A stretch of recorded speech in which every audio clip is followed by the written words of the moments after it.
ఆంధ్ర టీవీకి స్వాగతం. ఈరోజు చాలా ఈజీగా పప్పుచారు ఎలా తయారు చేసుకోవాలో చూపిస్తాను.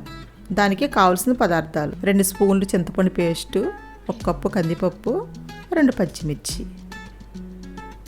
బౌల్లో కందిపప్పు వేసుకుని వాటర్ పోసుకుని కడుక్కోండి.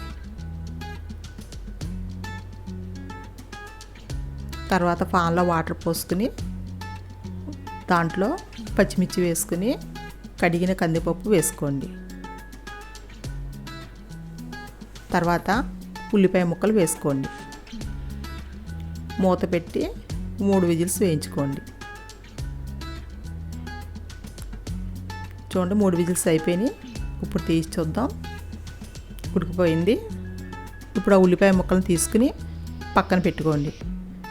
దీన్ని గ్రైండర్లో పేస్ట్ చేసుకుందాం పప్పుని.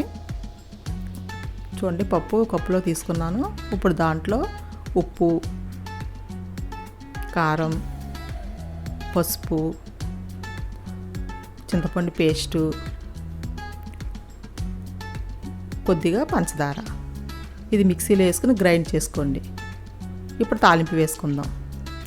గిన్నెలో నూనె పోసుకుని వెల్లుల్లిపాయలు, ఆవాలు, జీలకర్ర, ఎండుమిర్చి, కరివేపాకు,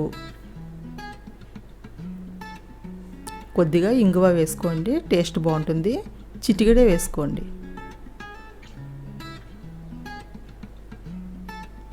ఇప్పుడు గ్రైండ్ చేసుకున్న పప్పును వేసుకోండి. తిక్కుగా ఉంది కదా, కొద్దిగా వాటర్ పోసుకోండి. దాన్ని 5 నిమిషాలు మరగనివ్వండి.